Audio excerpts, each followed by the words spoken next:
What's up YouTube, it's your boy Felix back with another workout video today, and today is the best day of the week. We're hitting legs today.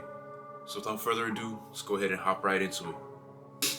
Alright, so up first, we're starting off with barbell back squats here. Bread and butter exercise, and y'all know I'm looking off to the side because I'm watching the video along with y'all. But anyway, bread and butter exercise. And as y'all know, I'm working on my 5x5 program when it comes to most of my compound lifts.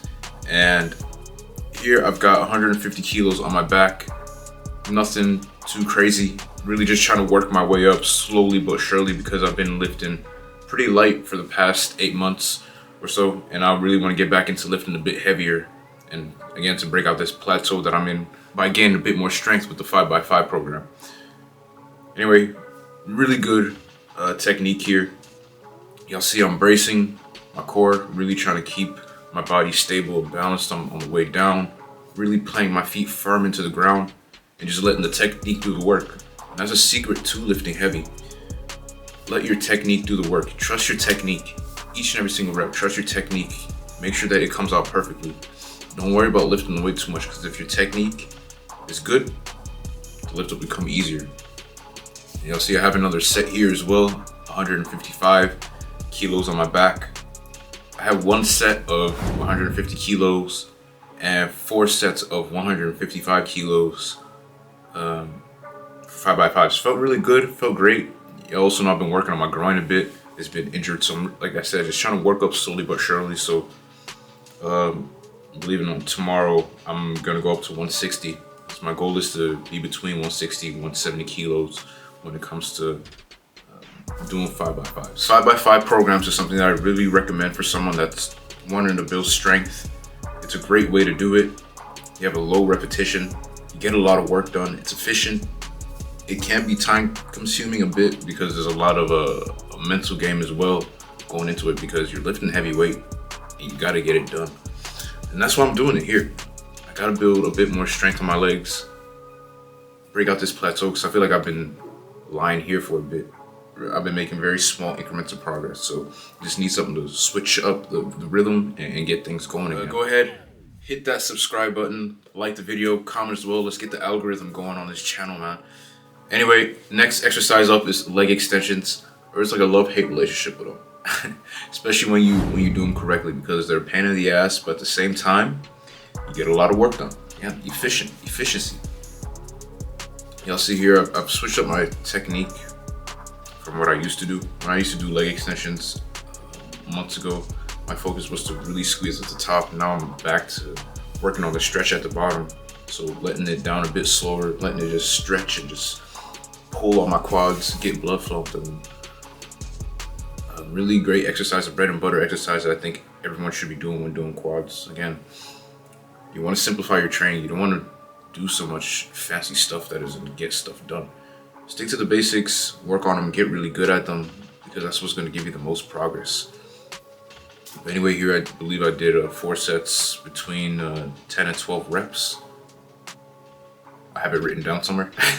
I'm probably going to post it on the screen anyway, but 4 sets between 10 and 12 reps, maybe 10 to 15, I don't remember, but we'll see. Again, y'all see me just stretching my quads at the bottom. That's the most important part of the movement right now. And also another thing too, when I'm at the top, I really try to just point my toes to the ceiling so that I can get a little flexion there to really squeeze my quads at the top. I think I dropped some weights there. Simplify your training, keep it simple, and then the results come.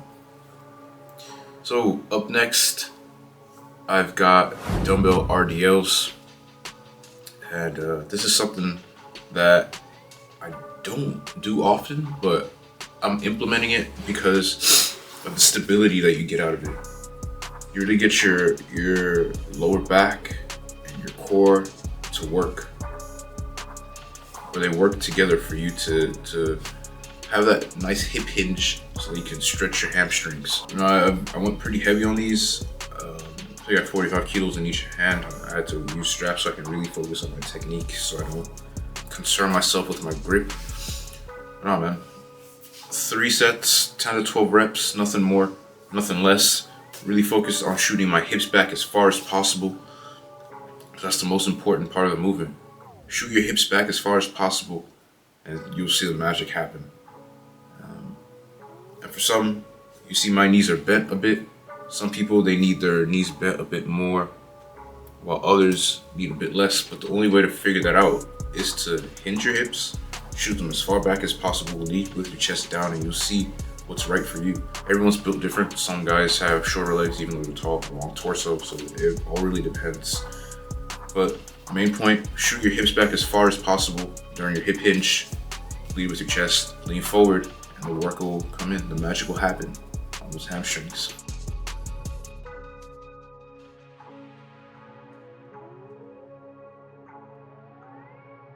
All right, up next, last exercise of the day.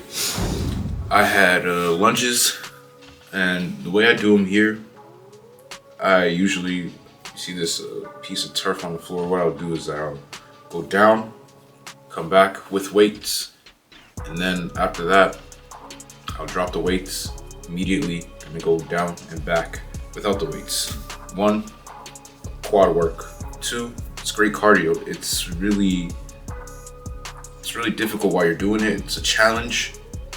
I know I like a challenge. It's a challenge while you're doing it. It feels good. Your heart's pumping, but at the same time, you're also getting work done on your quads. So it's a really great resource. Really underrated, and it's something I really recommend y'all to put into your workout programs. Now, the way I do it, I do not take a huge step forward. I just take a small step right in front of me and just try to load my front leg as much as possible while getting a nice stretch on my back leg. You see that on my stance as well.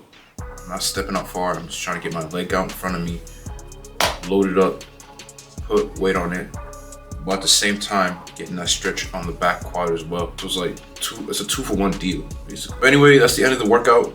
I hope y'all enjoyed the video. Quad focused leg day. Try it out yourself and let me know in the comments if there's anything I can improve on, or if there's any suggestions. Just leave anything there, man. I'm open for it all. But anyway, that's the end of this video. Go ahead, hit that subscribe button, like the video, comment as well. Let's get the algorithm going on this channel, man. And I'll catch y'all in the next video.